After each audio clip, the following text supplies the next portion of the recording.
Diálogo, conversación, preguntar, discutir y conectar con el otro.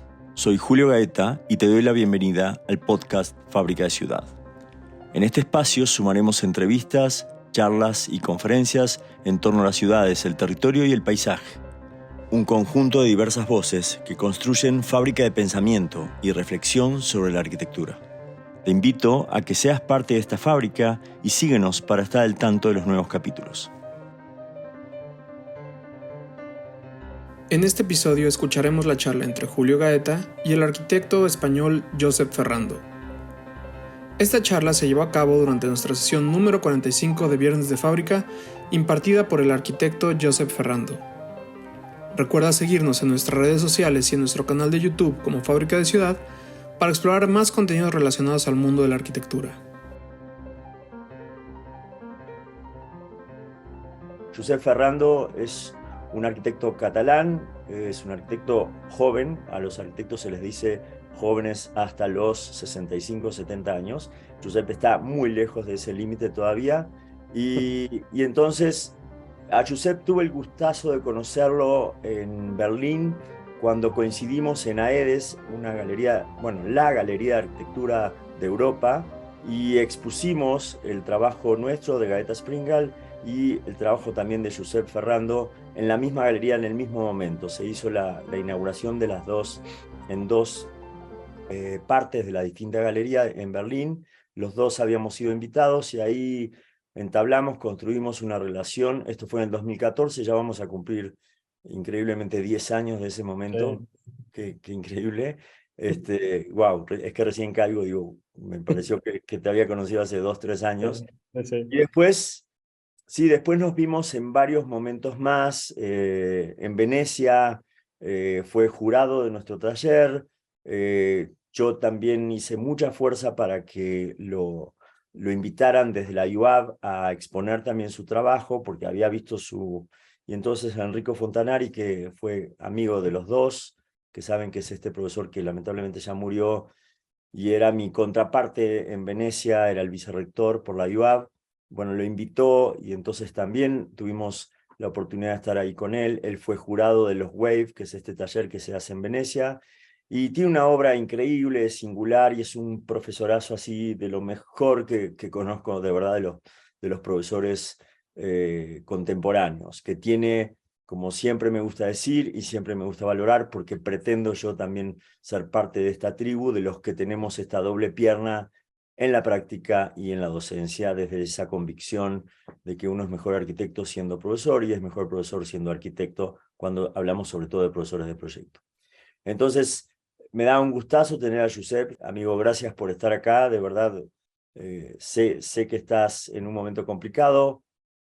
Josep es director también de la Facultad de Arquitectura de la Universidad de La Salle en Barcelona, o sea, es un tipo súper ocupado, con muchísimo trabajo, y es un gran esfuerzo que hoy estés acá, así que, Josep, muchísimas gracias por estar una vez más. Muchas gracias, Julio. La verdad es que sí que es fácil sentirse en casa cuando estás entre amigos. Como decía Julio, coincidimos en el 2014 compartiendo sala en la Galería de Arquitectura o el Architectural Forum de AEDES de Berlín. De hecho, alguna de las imágenes que salía en el vídeo, ¿no? La que estoy en corbata, nunca voy con corbata, o sea que esa, digamos, es con corbata. No sé si era por la exposición o por conocerte, digamos, ¿no? Pero era necesario ir elegante. Y la verdad es que fue como una experiencia maravillosa en el 2014, esa inauguración y toda la exposición, y a partir de ahí, como comentaba Julio, ya hemos mantenido una gran amistad entre Barcelona, México DF y Venecia, ¿no? Veo otros amigos por ahí como Franco Comerche, etcétera, y seguro que me dejo como gente por ahí.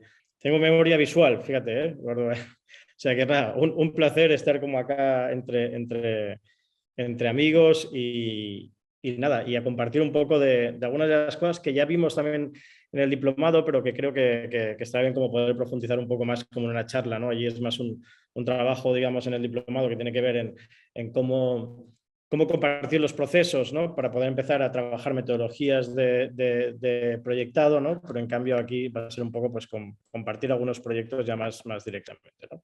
Me encantaría justamente preguntarte,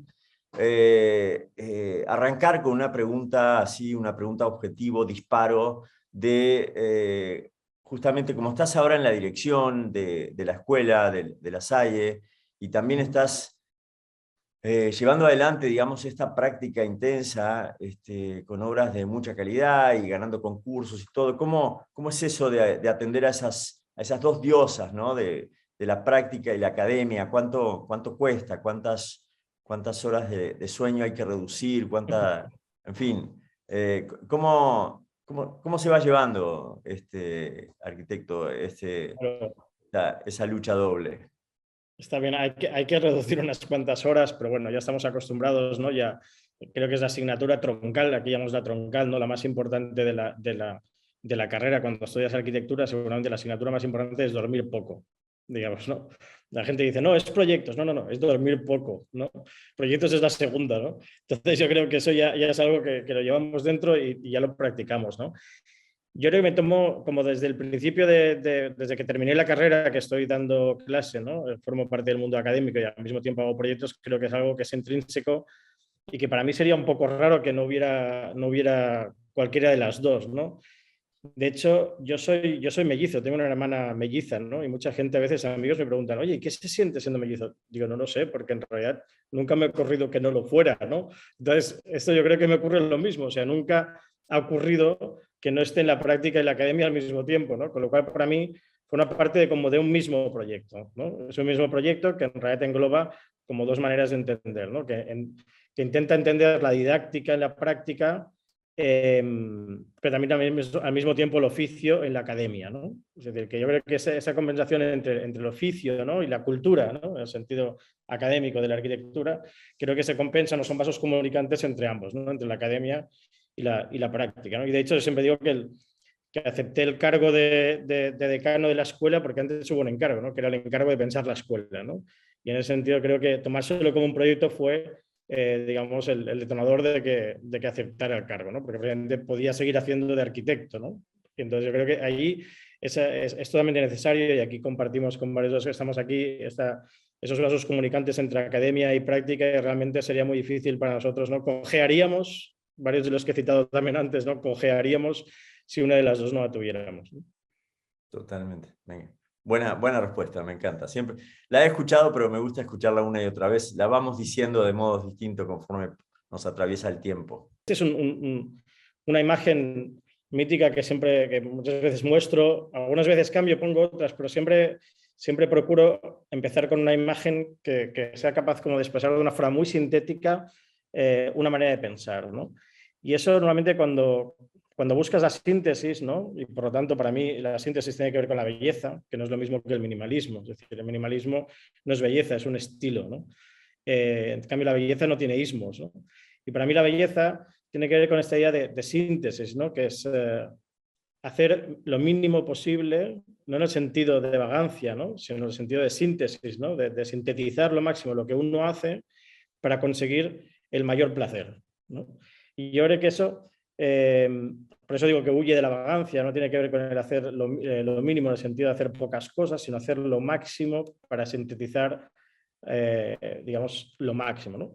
Y en ese sentido siempre digo que el nido, o en ese sentido la arquitectura animal o la arquitectura vernácula, la que el tiempo, como ahora citaba Julio, ¿no? El tiempo ha puesto en su lugar y la ha validado, es precisamente digamos, la fuerza de la síntesis, ¿no? Cuando vemos arquitectura vernácula no hay ni más ni menos de aquello que es necesario, ¿no? Y precisamente aquello que es necesario, ¿no? Une un poco como esa frase que siempre citaba nuestro querido Pablo Méndez de Rocha, ¿no? Que siempre citaba que la arquitectura no debe ser funcional, sino que debe ser oportuna, ¿no? Y oportuna tiene que ver con eso de lo necesario. No ha hecho más ni menos que aquello que era necesario para lo que era destinado, ¿no? Y en ese sentido, eso ocurre con este nido, ¿no? El nido refleja para mí esta belleza de la síntesis, ¿no? Y sobre todo lo hace a través de tres conceptos que muchas veces comento, ¿no? Que es la monomaterialidad, ¿no? El trabajo a través de un solo material, de manera que el nido, al realizarse con solo unas pequeñas ramitas de madera, permite que el pájaro se convierta en un gran experto, ¿no? Que tenga el oficio de la madera, ¿no? Y en ese oficio de la madera entiende que es un material que es flexible, lo suficientemente flexible para poderse doblar, pero al mismo tiempo no tan rígido que quiebre, ¿no? Por lo tanto, en entiende el material no como un elemento superficial, como un elemento decorativo o de tatuaje, sino que el material es un elemento que es esqueleto, es músculo y es piel al mismo tiempo, ¿no? Si lo trasladamos a una arquitectura, en un edificio sería esqueleto, ¿no? Espacio y piel al mismo tiempo, envolvente, ¿no? Por lo tanto, la estructura no soporta el espacio, sino que estructura el espacio y al mismo tiempo lo habita, ¿no? Evidentemente, cuando entiende las características de este material, ¿no? Trabaja por geometría, que sería la segunda palabra, ¿no? El segundo concepto, el segundo atributo. Trabaja por geometría precisamente con esta ligera flexibilidad que tienen las ramas antes de doblarse, permiten trabajar a través de una sola acción que es el trenzado, ¿no? Por lo tanto, en ausencia de clavos, cola o tornillos, etcétera, es capaz de construir espacialidad porque cada una de esas piezas se puede juntar a través de esa acción que es la torsión que permite trenzarlo, ¿no? Por lo tanto, a través de la flexión y del trenzado lo que se va construyendo es una especie de geometría cilíndrica. Por lo tanto, la forma, en este caso, no está prediseñada. Es decir, en este caso el material informa, ¿no? Y además con el doble sentido, o sea, informa en el sentido de informar, pero informa en el sentido que es el que da forma al material, ¿no? Por lo tanto, no se está prediseñando, no pretende el pájaro diseñar un elemento cilíndrico, sino que simplemente el conocimiento sobre el material y la acción, digamos, de construcción del espacio es la que da esta geometría cilíndrica, ¿no? Y el tercero sería la eficiencia, es decir, el pájaro está trabajando con esas ramitas y no está usando un porcentaje de esas ramas, sino que está usando el 100% de cada una de las ramitas que está recogiendo, ¿no? Y las coloca, digamos, de esta manera trenzada. Y en el momento en que digamos, que este nido deje de tener como su uso, pues probablemente caerá en el suelo, del suelo se convertirá en compuesto orgánico, del que crecerá otro árbol en el futuro, del que podrán volver a plantar o volver a construir unos pequeños nidos, etc. Es decir, un sistema como de economía circular que tiene que ver no solo con el tema, digamos, de eficiencia en el sentido del tiempo, sino también eficiencia, como decía antes, en el sentido de usar los materiales tal y como uno los encuentra, o en el caso de la arquitectura, tal y como uno los elige o los busca en la industria, ¿no? Por lo tanto, siempre hablo de que para mí es mucho más importante la palabra eficiencia que sostenibilidad, ¿no? Alguien puede usar, por ejemplo, materiales sostenibles, pero ser muy poco eficiente, con lo cual el paraguas de eficiencia engloba una mayor un mayor discurso, ¿no? Me parece que hace referencia a esto de la escala, ¿no? O sea, me gusta el inicio, por supuesto, con esa arquitectura efímera, con esa asociación con el nido, porque es casi como una misma manera de concebir la arquitectura, con este entramado, ¿no? En madera, en las dos piezas, ¿no? ¿Verdad? En el pabellón que hace y en el nido también. Y se terminan estas obras, digo, obviamente tiene una narrativa con una estructura muy lógica, pero mi pregunta es algo que por supuesto adivino la respuesta, pero me parece que es una pregunta necesaria de hacer. ¿Cuál es esa escala que hoy te sientes más, más cómodo de trabajar, ¿no? Digo, siempre estamos enfrentados a distintas escalas. La escala doméstica es una, la escala del edificio público institucional es otra, ¿no? Entonces, esta última con la que empezamos es totalmente distinta a estas viviendas en las que trabajas con lo modular, como esas viviendas que ensayas en Chile, por ejemplo, ¿no? Te veo en lo de Chile y parecería que trabajas con una comodidad y como que fuera lo tuyo 100%, pero después te veo en esta escala y parecería que también. ¿Cómo va ese tema? Hombre, a ver, bueno, como ya sabes, la respuesta será con todas, ¿no? Pero, o sea, que encantado de trabajar en cualquiera de las escalas, ¿no? Pero tengo que decir que en la escala de las instalaciones me encuentro muy cómodo en esas instalaciones más así como temporales, etcétera, ¿no? Pero me encuentro muy cómodo porque me encuentro muy incómodo. O sea, me encuentro muy cómodo porque sé que tengo mucho más riesgo de equivocarme. Entonces, hay mucho menos tiempo, hay que pensar, hay que ejecutar pensando. Es como cuando a veces dices, estoy pensando en voz alta, ¿no? Pues es lo mismo, ¿no? Es como la sensación de que estás como pensando y ya se está haciendo, ¿no? Como si fuera casi telepatía, ¿no? Esa situación como de riesgo creo que permite sacar muy buenas cosas de uno mismo.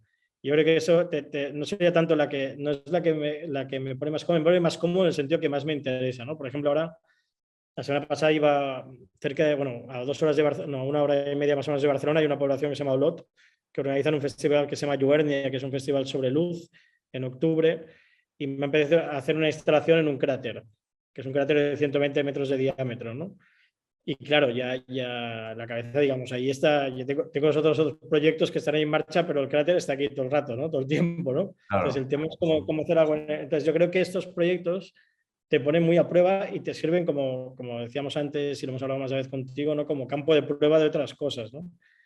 Y yo creo que todas las escalas me interesan, ¿no? Desde un mueble a una, como decía antes, a un edificio como el que hemos visto de Ditela, pero que en cambio al mismo tiempo, ¿no? El riesgo de la temporalidad activa cosas que a veces no sabías, ¿no?